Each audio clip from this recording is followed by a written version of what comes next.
Қайырлы күн достар, сіздермен бірге өте дәмді, әрі өте әдемі болып шығатын блинді дайындаймыз. Видеоны көрмес бұрын міндетті түрде каналыма тіркеліп кетуді ұмытпаңыз. Ең алдымен бізге ұнымыз, қантымыз, сүт, ыстық су, шым-шымтыз, сұйық май және 2 жұмыртқа қажет болады. Ыдысымызға 2 жұмыртқамызды жарып аламыз.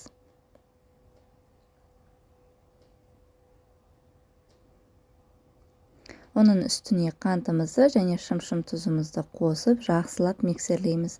Миксерлеген кезде қантымыз әбден еруі керек. Аппақ көбік пайда бола бастайды, сол уақытқа дейін миксерлеңіздер. Егер миксер болмаса, венчикпен де жасасаңыздар болады.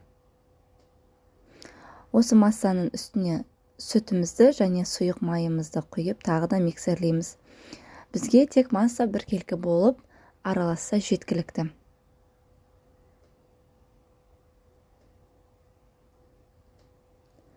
Осындай аппақ масса пайда болды, оның үстіне ыстық қайнаған суымызды құямыз. Ең соңынан барып қана ұнымызды осылай бөліп салыңыздар. Барлығын бірден салып жібермеңіздер.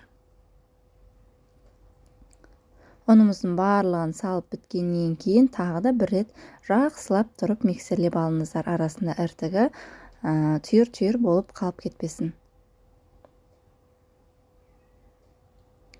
Бізде осындай әп-әдемі біркелкі масса пайда болады. Табамызды қыздырып, ең біріншісінде ғана азғантай сұйық май құйыңыздар. Одан кейін майсыз пісіре бересіздер. Біркелкі блинымызды орналастырамыз.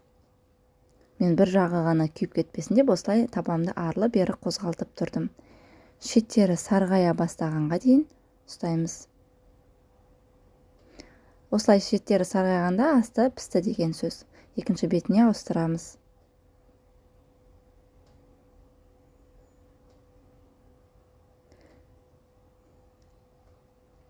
Міне осындай әп-әдемі блиналарымыз дайын болды.